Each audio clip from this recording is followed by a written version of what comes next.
Russia and NATO faced off in a military show of strength as an Arctic training exercise kicked off on May 25th.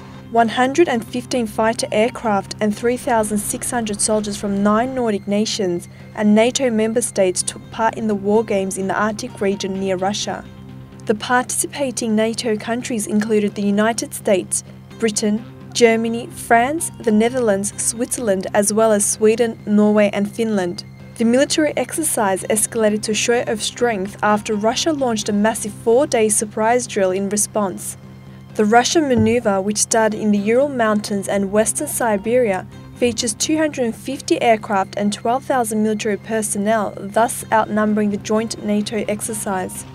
Russia, who was once moving closer to NATO and many other Western nations, is now being accused of hostility to European countries after it annexed Ukraine's Crimea in March 2014 in a move which left the Western world alarmed.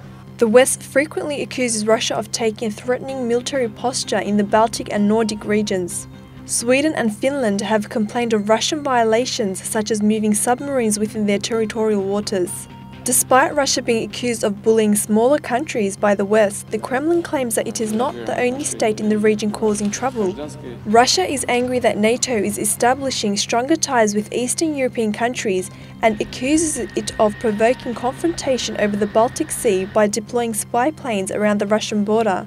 Although Russia is at loggerheads with the West, it has been moving closer to China and Iraq.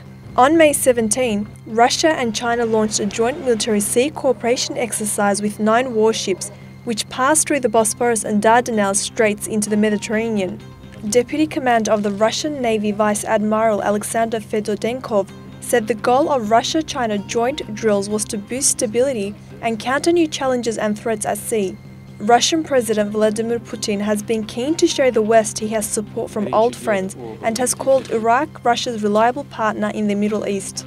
Foreign Minister Sergei Lavrov has said that Russia is ready to supply weapons to Iraq to fight against the self-proclaimed Islamic State of Iraq and al-Sham. As the West frequently accuses Russia of militarizing and preparing for war, footage caught on camera has raised the question of new Russian military developments. An unexpected nighttime explosion near Russia's Strategic Rocket Forces headquarters has led to some suggest that Russia is developing secret warplanes. It is unclear if such allegations are true. However, Russia has made it clear that its frequent military drills are its way of checking its surprise combat readiness.